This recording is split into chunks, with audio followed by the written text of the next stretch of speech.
ইরানে সীমিত সামরিক হামলার কথা ভাবছে ডোনাল্ড ট্রাম্প। জাতিসংঘকে করা চিঠি, আমেরিকাকে ছাড়বে না ইরান। ইরান ইস্যুতে কূটনৈতিক সমাধানের আহ্বান রাশিয়া, চীন ও ইরানের। পারমাণবিক আলোচনা এগিয়ে নিতে খসড়া প্রস্তুত করেছে তেহরান।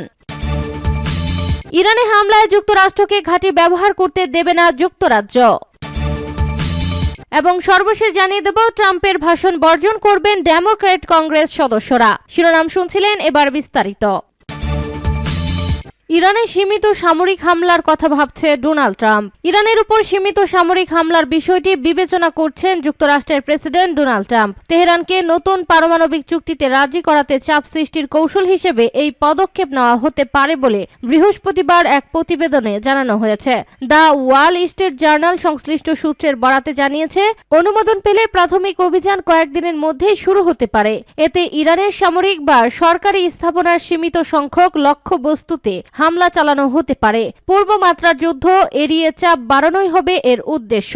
প্রতিবেদনে বলা হয়, ট্রাম্পের দাবি অনুযায়ী ইরান যদি ইউরেনিয়াম সমৃদ্ধকরণ কার্যক্রম বন্ধ না করে তাহলে ওয়াশিংটন আরও বিস্তৃত সামরিক অভিযান চালাতে পারে। এমনকি তেহরানের শাসন ব্যবস্থাকে অস্থিতিশীল করার লক্ষ্যেও পদক্ষেপ নেওয়া হতে পারে। একটি সূত্র জানায়, প্রেসিডেন্ট ধাপে ধাপে উত্তেজনা বাড়ানোর কৌশল নিতে পারেন। প্রথমে সীমিত হামলা, পরে প্রয়োজন হলে তা সম্প্রসারণ। লক্ষ্য হবে ইরানকে পারমাণবিক কর্মসূচি ত্যাগে বাধ্য করা অথবা শাসন ব্যবস্থার পতন ঘটানো।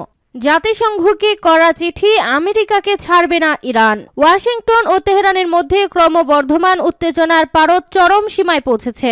মার্কিন প্রেসিডেন্ট ডোনাল্ড ট্রাম্পের সাম্প্রতিক আলটিমেটামের প্রেক্ষাপটে জাতিসংঘ মহাসচিব অ্যান্তোনিও গুতেরেসকে কড়া বার্তা পাঠিয়েছে ইরান। তেহরান জানিয়েছে, যে কোনো ধরনের মার্কিন সামরিক আগ্রাসনের শিকার হলে তারা এর নির্ধারক ও কঠোর জবাব দেবে।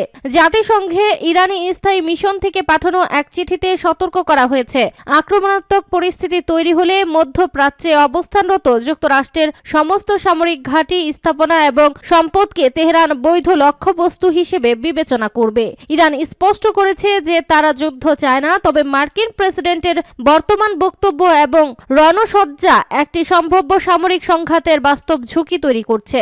উল্লেখ্য, সম্প্রতি মার্কিন প্রেসিডেন্ট ডোনাল্ড ট্রাম্প ইরানের সাথে একটি অর্থবহ চুক্তির জন্য 10 দিনের সময়সীমা বেঁধে দিয়েছেন। অন্যথায় ইরানকে ভয়াবহ পরিণতির মুখোমুখি হতে হবে বলে হুঁশিয়ারি দিয়েছেন তিনি। এই হুমকির পরপরই মধ্যপ্রাচ্যে মার্কিন সামরিক উপস্থিতি কয়েক গুণ বাড়িয়ে দেওয়া হয়েছে। স্যাটেলাইট চিত্রে দেখা গেছে, অন্তত 2টি মার্কিন বিমানবাহী রণতরী এবং কয়েক ডজন ফাইটার জেট বর্তমানে ইরানের উপকূলের কাছাকাছি অবস্থান করছে। ওইদিকে ইসরায়েলি প্রধানমন্ত্রী বেনিয়ামিন নেতানিয়াহু সুর মিলিয়ে বলছে, তেহরান কোনো ভুল করলে তারা কল্পনাতীত পাল্টা জবাবের সম্মুখীন হবে। এদিকে পাল্টা ব্যবস্থা হিসেবে ইরানের বিপ্লবী গার্ড বাহিনী হরমুজ প্রণালীতে বড় ধরনের সামরিক মহড়া শুরু করেছে। বৈশ্বিক জ্বালানি সরবরাহের জন্য অন্তত গুরুত্বপূর্ণ এই নৌপথটি বন্ধ করে দেওয়ার হুমকি দিয়েছে ইরানি রাজনীতিবিদরা। এর প্রভাবে বিশ্ববাজারে তেলের দাম হু হু করে বাড়ছে।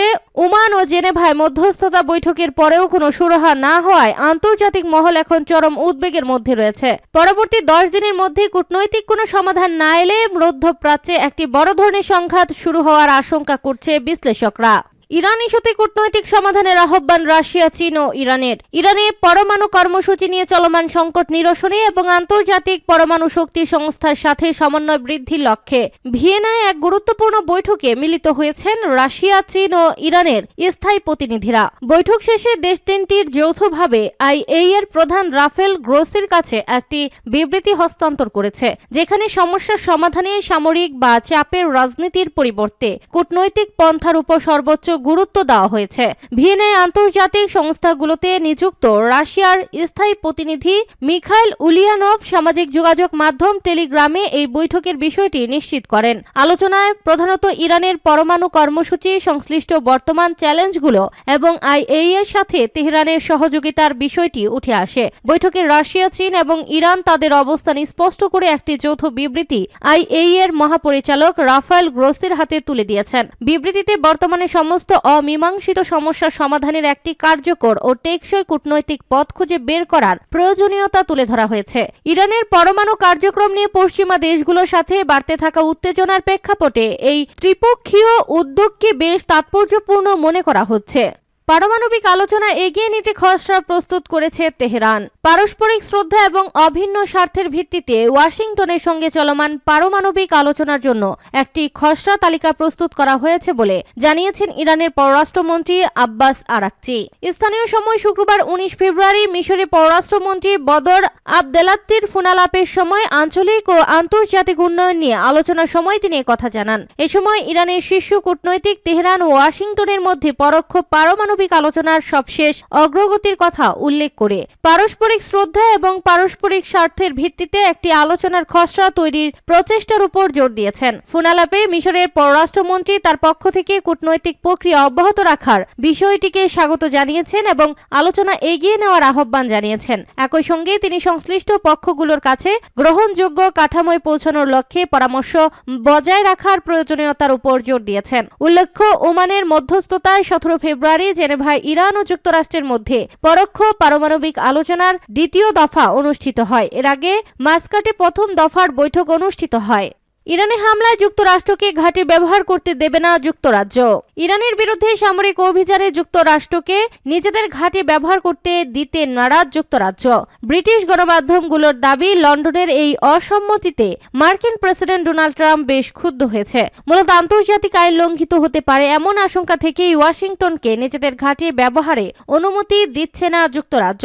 তেহরানকে নতুন করে পরমাণু চুক্তিতে আসার জন্য ট্রাম্প 10 দিনের সময়সীমা বেঁধে দেওয়ার পরপরই এই টানাপোড়েন সামনে এলো। বিশেষ করে ভারত মহাসাগরে চাগস দ্বীপপুঞ্জের দিয়াগো গার্সিয়া এবং গ্লুচেস্টার শায়ারের রিয়াল এয়ার ফোর্স ফেয়ারফোর্ট ঘাঁটি ব্যবহারের উপর ব্রিটিশ নিষেধাজ্ঞা নিয়ে মূল বিতর্কের সৃষ্টি হয়েছে। ব্রিটিশ সরকারের মতে কোনো দেশ সরাসরি বা আসন্ন হামলার শিকার না হলে কেবল আত্মরক্ষার খাতিরেই শক্তি প্রয়োগ করা বৈধ।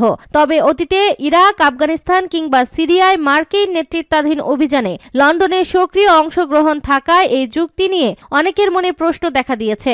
এদিকে ব্রিটিশ সরকারি সূত্রগুলো মনে করছে, চাগস দ্বীপপুঞ্জ মরিশাসের কাছে হস্তান্তরের ব্যাপারে ট্রাম্পের হঠাৎ আপত্তির পেছনেও এই ঘাঁটি ব্যবহারের বিরোধ কাজ করছে। ট্রাম্পের ভাষণ বর্জন করবেন ডেমোক্র্যাট কংগ্রেস সদস্যরা।